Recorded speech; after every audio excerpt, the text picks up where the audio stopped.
And welcome back to the Murdy Creative Co podcast. I'm your host, Colin Murdy, and today's topic is Bordeaux. But first, I want to say thank you to everyone who supported the company so far. If you haven't got a chance, go check us out on the web at murdycreative.co. That's M-U-R-D-Y, creative.co. Or you can check us out on Facebook and Instagram by searching at murdycreative.co to see the best of our product shots. Follow us, keep up to date with our daily photos, and be the first one to know about new product launches. You can also use the subscribe button at the bottom of our website to be included in all of our new product announcements. Be sure to check out our laser engraving, personalization options, and exclusive colors on the website, or you can get a blank one on Amazon Prime. All right, so I am so excited about this new Bordeaux leather. It has been a long time coming, and the story with the Bordeaux really begins about a year ago, actually. I had been working on launching a bunch of different products last fall. We had been doing a lot of different design elements and colors, and I knew we'd always started with the espresso, and I love the espresso. It's one of my favorites, and I wanted to expand the line. Now, initially, we had expanded it to the shale, to the shale and to the chestnut. Those were the first two additional ones after the espresso, but we wanted to offer something that was more suited for a restaurant environment or for hotel rooms or for our larger clients, something that was a little more premium and a little on the higher end of the leather spectrum in that regard. So I went and did some research. I visited, at that time, our old supplier, and I was able to kind of review swatches with them, and there was this one color that I really liked. It was originally what we called our Merlot. And the Merlot color was this beautiful, rich kind of red. It almost had a very kind of brown undertone. So it was more brown than true, more brown than pink in the red spectrum. And I had really fallen in love with it. You know, when I was originally looking at it, I thought that it had a nice rich tone to it and was more even. We launched it. It did okay. It wasn't ever a spectacular color for us. One of the big reasons I don't think it was a very spectacular color was I didn't promote it that much. And I didn't promote it because there was one fatal flaw in it that I didn't like that much. It had this thin, not this thin top. It had a coating on the surface that was kind of the color layer. And then beneath that, the crust of the leather had this graham crackery brown color. It was kind of light. And the problem with the Merlot is that when it was scratched, even the slightest bit, that undertone shone through very brightly, which made the overall appearance look, the scratches just looked like they just popped off the page. They were so drastic. And because of the coating, it wasn't very easy to remove. In fact, it was almost impossible to remove any scratches from the surface. So I didn't really like it because I knew that the customers in the end would probably be unhappy with it. I thought maybe I might be wrong though, so we left it on the market for a couple of months. And then after that, I decided it was time to change. We were switching tanneries, and we had been working on getting our espresso made at this new tannery, this Made in USA tannery, and I had a chance to go in and work with them. And you know, I had mentioned to them that we wanted to do a new color, and I brought in a sample of the Merlot, and I explained what we liked about it and what we didn't like about it. And I told them we wanted to do a new color that was somewhere in this realm, but we wanted it to be more of a red, like a true red, not nearly as brown as the old one was. We wanted it to pop and have a really sharp color, something that was very, very, very noticeable and was beautiful and had this rich tone to it. I wanted it to be waterproof. I knew that that was an important element to our businesses that we work with, who are restaurants and hotels and people who encounters a lot of accidents, let's say. I knew that waterproof was going to be an important element to that, but I really like the natural look of leather, the aniline look. I think it's very, very beautiful. It shows the marks, the stretch marks, the marbling effect in the leather, and I didn't want to lose that. And the problem is I also wanted it to be scratch resistant. And I'll tell you why that's a problem in a second. So with leather, if you want it to be waterproof, that almost always involves a type of plastic coating of some sort. Now, you all know what that looks like. Any of you who've owned leather purses or leather bags that were a different color, if you felt it, it feels almost fake. It's got a very, very thin plastic layer on it. And the way they do it is they take the original leather, they shave it down with sanders, and then they apply a plastic coat, and then they usually heat press that plastic coat to give it a nice flat surface. Now, if you want it to be glossy, you apply a different type of heat. If you want it to be more matte, you kind of let it dry naturally. There's a couple of different variations on that. But you inject this pigment into the surface that makes it more uniform. That's part of the waterproofing process. And that's an important element. That's one of the main reasons why things are waterproofed in the leather industry, is with this kind of coating. The problem is it removes all of the character from the leather. Now, for shoemakers, bag makers, things like that, that's okay because they want their product to look relatively uniform. They want it to be all the same look, that same color. So for them, that's fine. But for us, with that natural product, it wasn't going to work. And I also wanted it, so I wanted to show that aniline look, and I wanted it to be waterproof. And I also wanted it to be scratch resistant. Now, the problem with scratch resistance is that's also where the plastic coating comes into play. A really thick plastic coating is what you use in environments where scratching is an issue. You take the pigment and you inject the pigment in the plastic all the way through the leather so that if it is scratched, even if it's able to get scratched, the color doesn't show through. It doesn't look like it's scratched because the color behind it is the same as the surface coating. In the same way that it also, the plastic layer prevents scratching in a lot of ways because it's a very hard, smooth surface. So that was something we had originally kind of looked at doing. And, you know, when I said these to him, I wanted these 3 things, he kind of said, well, it's not really possible in light of kind of the restrictions that those place. And we brainstormed for a little while, and he showed me a couple of samples that were from other kind of similar types of colors and products, and none of them really spoke to me.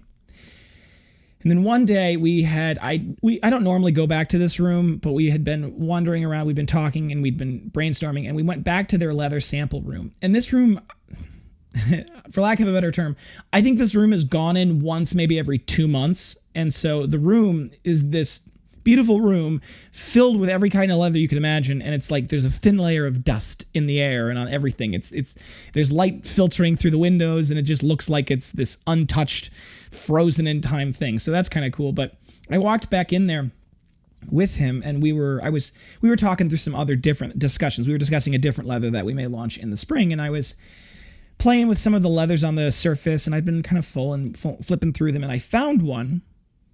And I'm like, this is a great texture. It had kind of almost a waxy surface to it, and I was scratching at it a little bit, and I was playing with it, and it had this beautiful aniline look. Like you could see the marks of the leather, the natural kind of look to the leather. It had a nice waxy surface, and as I was scratching it, the scratches would appear, but I could take my thumb and I could work out the scratches as we've been working with it. And he said, oh, that's a really cool one. And he walks over and he pours water on it, and it just beads up on it, and then he pours it off, and it's like dry. He goes, that's one that was a prototype we played around with for a little while. And I'm like, this is perfect for what we're looking for our new red color. This is the ideal thing. And he kind of sat there for a moment. He goes, yeah, this actually would work really well. And he said that we don't have this particular thing kind of regularly in the stock, so I'll have to order some special, and we'll get it working. We'll get a prototype made for you. So I hadn't heard anything for a while, and then I hear back from him. He said, oh, we've got the prototype done. And I took a look at it, and it was really nice. And I asked him before we did a second round of prototyping, because the color wasn't quite right from what I was looking for. I said, can you do the wax layer on both the outer edge and the inside, the suede side, to make it feel more finished? And he said, yeah, that shouldn't be a problem. And so originally, actually, I think he was a little hesitant about it because he said they'd never done it before, and he was worried about the machine slipping as it pulled the leather in to layer it down, that because there would be a wax on one side already that it could have trouble gripping, but they may have solved it somehow. But that's how so that was the original kind of prototype for it. And I played around with the prototype. I got some kind of samples cut from it. And that's actually what you guys, if you were looking at our Instagram way, way back, there were some kind of hints of it that I talked about earlier. But we ended up ordering the usual standard prototyping round of leather with our tannery. We always get a smaller batch and then obviously a bigger batch. And because of just all the delays that had happened through the fall trying to get the prototypes done, I knew we were really only going to be able to get one prototype batch made before the Christmas season, right? Because these things take time to make. So we only ordered the small amount for the original prototype batch, and I said, you know what, this is going to be enough for us to at least test it, because Merlot never sold that well. It wasn't a big color for us, and I thought to myself, I don't know if this is going to sell well, so let's err on the side of caution. And after we got it all made, it was just spectacularly beautiful. Like, it surprised me how pretty it ended up turning out. And all of our workers in the shop, everyone loves it. Everyone said that they wanted one. Several of them have already bought them. And it was a really cool thing to see the excitement that many of you had around the Bordeaux. And I am trying to second guess whether it was the right decision to not get more of the Bordeaux right off the bat, but we only have a limited amount. And once we run out of it, we won't be able to get more till January, maybe even early February. So it's going to take a little bit of time to get it in. So if you're looking at the Bordeaux color and you love it, and I've got one obviously here in front of me, I always carry one with me, and you can kind of see a little bit in the light if you're looking on our YouTube that it's got a nice kind of sheen to it, but it's not shiny. It's just got a nice matte sheen to it. And yeah, you can. On our TikTok, I have a couple of videos of me like pouring my Diet Dr. Pepper on it and wiping it off so you can see how it dries and everything. And I think those are cool. I should probably post those to our Instagram. Those are good videos. But it's a really cool material. Honestly, it's become my favorite. I'm surrounded in these Bordeaux colored journals, and I'm really excited to see where they can go, because actually this particular type of process might be something that we look at applying to some of our other leathers or new leathers in the future. So it's very exciting, all things considered. But yeah, we've only got a limited amount of it, and we'll only have that much of it before Christmas. So if you like it, if you think it's cool, if you want to get one, be sure to get one right away, because I think we're going to sell out. And I don't think we're going to sell out before Black Friday, but at the rate they're going, it's possible.